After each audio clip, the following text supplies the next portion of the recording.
Olá, chicos, como estão? Hoje estamos aqui para mais uma aula da terceira série do ensino médio e vamos falar sobre tempos verbais compostos. A intenção da aula de hoje não é abordar especificamente nem os usos, nem a conjugação desses verbos. O que a gente pretende fazer hoje é que vocês consigam perceber o que significam esses tempos verbais, esses verbos quando eles aparecem no meio do texto, ok? Que muitas vezes a gente se confunde, muitas vezes a gente acha que é coisa de outro mundo, a gente não entende o que está sendo dito e é algo simples que, se a gente fizer, às vezes até transportar para o português, a gente consegue entender melhor, tá? Então vamos lá. Alguns tempos verbais compostos. Introdução. Então temos aqui, ó, pretérito plusquamperfeito, futuro perfeito, pretérito perfeito composto.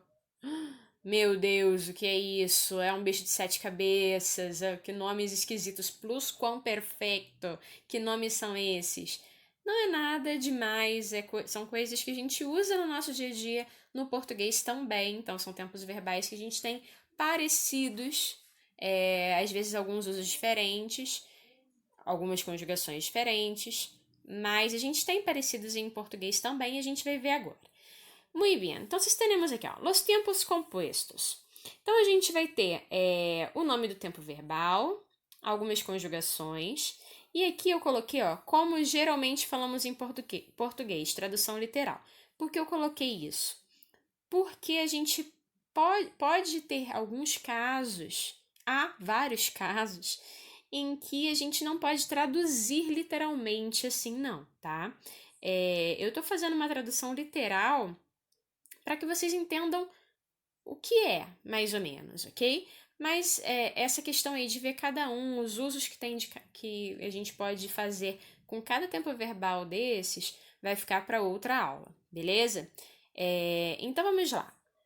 Pretérito perfeito composto, isso a gente já viu, né? De eu he cantado, he comido, he bebido, isso é uma matéria que a gente vê já há alguns anos. Se a gente for traduzir para o português, a gente não traduz geralmente como um tempo composto, não. A gente traduz por eu cantei, eu comi, eu vivi, não é? Bem, o próximo tempo verbal que nós temos aí é o pretérito plusquamperfeito composto, que a gente vai ter havia cantado, havia comido, havia bebido. Como seria isso em português, numa tradução literal? Eu tinha cantado, ou eu havia cantado, eu tinha ou havia comido, eu tinha ou havia vivido, ok? Futuro perfeito, teremos aí habré cantado, habré comido, habré vivido. Eu terei cantado, comido e vivido, ok? Geralmente, em português, a gente vai usar o verbo ter como auxiliar. E em espanhol, a gente vai usar mais o verbo haver, tá?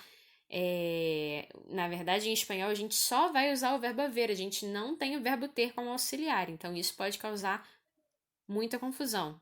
Mas não é nada difícil. É só a gente perceber essa transposição aí que a gente tem muitas vezes do ter para o haver. Condicional composto. Habria cantado, habria comido, habria bebido. Então, como seria em português? Eu teria cantado, comido, vivido, né? Eu teria comido aquele cachorro quente se eu não tivesse passando mal, né? Infinitivo composto. Haber cantado, haber comido, haber bebido. Eu nem vou colocar esse nos próximos slides, é só um exemplo, né? Ter cantado, ter comido, ter vivido. E gerúndio composto, habiendo cantado, habiendo comido, habiendo vivido. Tendo cantado, comido e vivido. Algumas pistas, algumas dicas importantes. Pretérito significa passado. Vocês já devem ter escutado isso, né? Mas é bom a gente recordar. Imperfeito significa inacabado, então geralmente a gente vai usar para ações inacabadas ou para ações que têm uma continuidade no passado, quando a gente fala de pretérito imperfeito, enfim. Ele pode significar inacabado, mas não só isso. Perfeito significa acabado. Condicional é um hecho probable, então uma condição, né? vamos ver aí o condicional que a gente tem. Habría cantado, que é exatamente o que eu falei, né? Eu habría comido, por exemplo, eu habría comido aquella torta se eu não estuviera enferma. Eu teria comido aquela torta se eu não estivesse doente. Então, seria um fato provável, não é algo real, ok? É uma condição para eu comer, não estar doente. Como eu estava doente, eu não comi. E aqui embaixo a gente tem um plus, que é um outro tempo verbal. Hubiese ou hubiera cantado, que em português seria mais ou menos uma tradução literal, lembrando que não é só, a gente não poderia traduzir só dessa forma, mas é uma das formas que a gente teria de traduzir, é o tivesse cantado do português, ok? A gente viu esse hubiese, hubiera, a gente na aula passada, né? A gente falou sobre esse pretérito de subjuntivo, que a gente vai ter se eu cantasse, eu seria famosa, ok? Se eu cantara, eu seria famosa. Então, a gente tem cantasse e cantara, que significam a mesma coisa. Em português, a gente vai ter essas duas terminações, asse ou ara, para o pretérito do subjuntivo. E aqui a gente vai ter um tempo verbal que usa esse pretérito do subjuntivo, né? Se eu hubiese cantado, se eu hubiera cantado, que significa se eu tivesse cantado. Beleza? Então, vamos ver aqui a conjugação. Ele verbo haber es conjugado. Então, todos esses tempos verbais, a única coisa que vai ser conjugada é o verbo haber. E o verbo principal ele vai estar no particípio. Cantado, amado, salido, né? O particípio que geralmente termina em ado ou ido, mas que também pode ser irregular. A gente não vai falar sobre os irregulares hoje, é muita coisa para um vídeo só e eu tenho que fazer um vídeo rápido, senão o pessoal muitas vezes não consegue acessar. Então, eu tento fazer o mais rápido possível. Então, vamos lá. La conjugação. Como vai ser a conjugação, então? Pretérito perfeito composto. A gente vai ter esse as, a, hemos, habéis, an, mais o particípio. Amado, bebido, partido. Como vai ficar? Yo he bebido um jugo de naranja esta mañana. Eu bebi um suco de laranja essa manhã. Ok? Pretérito plusquamperfeito. Había, habías, había, habíamos, habíais, habiam, mais o particípio, que vai ficar fixo para todas as pessoas, ok? Amado, bebido, partido, né? Eu já había bebido el jugo de naranja quando mi madre dijo que estava com sede. Eu já tinha bebido o suco de laranja quando a minha mãe disse que estava com sede. E se fôssemos nós? Nosotros já habíamos bebido el jugo de naranja quando nuestra madre dijo que estava com sede. Preste atenção que o bebido vai ficar igual no eu havia bebido, nós outros habíamos bebido, ok? O que vai mudar vai ser o había, o verbo haber que vai ser conjugado. Futuro perfeito, abre, abrás, abrá, abremos, abreis, abrão, mais o particípio. Condicional, abria, abrias, abria, abríamos, abriais, abriam, mais o particípio. E pretérito plusquamperfeito de subjuntivo, hubiese, hubiera, hubieses, hubieras, hubiese, hubiera. Hubiésemos, hubiéramos, hubiesseis, hubierais, hubiessem, hubieram. Lembrando que, nesse caso, esse tempo verbal do hubiese e hubiera, né? Ele já foi abordado na aula passada. A gente vai ter essas duas terminações que você pode usar tanto uma quanto a outra, ok? Se yo hubiese amado, se yo hubiera amado, ok? Beleza?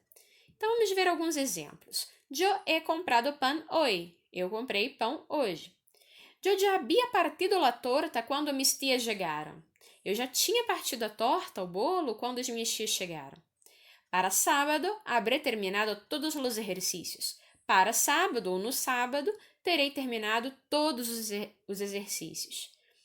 Se a casa não hubiese sido tão cara, lá habríamos comprado. Se a casa não tivesse sido tão cara, a teríamos comprado, né?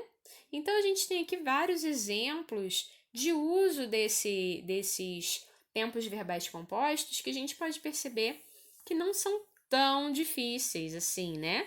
A gente consegue entender, quando a gente lê uma frase, para sábado habré terminado todos os exercícios, é fácil a gente fazer essa associação com terei terminado.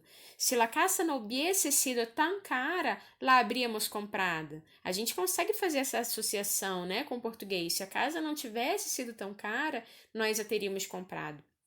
Então, para a gente, a ideia da aula de hoje era realmente a gente perceber esses tempos verbais, conseguir entender um pouquinho do que eles representam, a gente entender que isso é um tempo verbal composto, são dois verbos com sentido, né? É a conjugação do verbo comprar que está nesse tempo verbal aqui composto, né?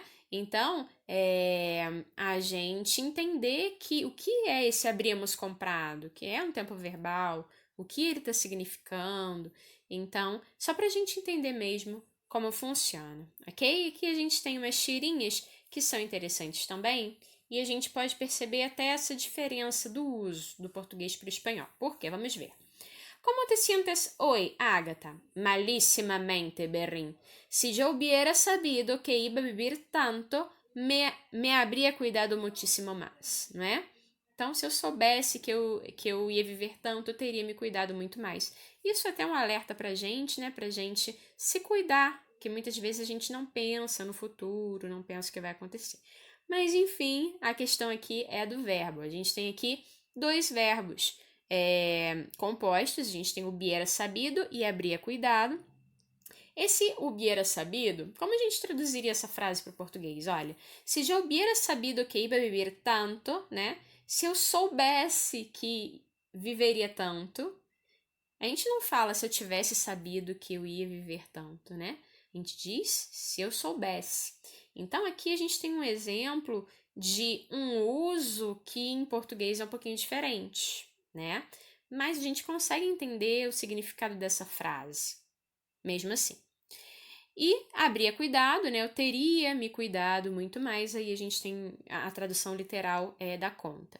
E a gente tem embaixo, olha só, um cérebro em cima da menina tentando dormir e o cérebro falando para ela: Sé que necesitas dormir, pero esta noche me siento creativo y necesito pensar en los misterios de la vida, en el futuro, en todo lo que hubiera pasado si yo, né? Em tudo que teria acontecido se eu. Então, quando a gente vai dormir, que a gente tá com insônia, que a gente às vezes tá com sono danado, a gente bota a cabeça no travesseiro e a gente começa a pensar o que teria acontecido se eu tivesse falado aquilo naquela hora, se eu tivesse feito isso, ou o que vai acontecer no dia seguinte, e aí a gente fica com insônia. Então, mas a gente tem aqui o exemplo do hubiera passado, né? Teria acontecido, né? Tudo que teria acontecido se eu. Aqui a gente tem um outro exemplo nesse hubiera passado, que em português a gente não faz a tradução literal, porque em português, se a gente fosse fazer a tradução literal do hubiera passado, seria tudo que tivesse acontecido, né? Então, olha só, pensar nos mistérios da vida, no futuro, em tudo que tivesse acontecido se eu. Mas se tivesse acontecido, não fica bom em português, né? Então, em português, a gente traduziria por em tudo que teria acontecido se eu, não é? Então, tá vendo que essa tradução literal muitas vezes não dá conta, mas é só para a gente ter uma ideia do que significam esses verbos, ok? Então, era isso. Espero que vocês tenham gostado. Qualquer dúvida é só me perguntar, ok? Um beijo, hasta luego, adiós!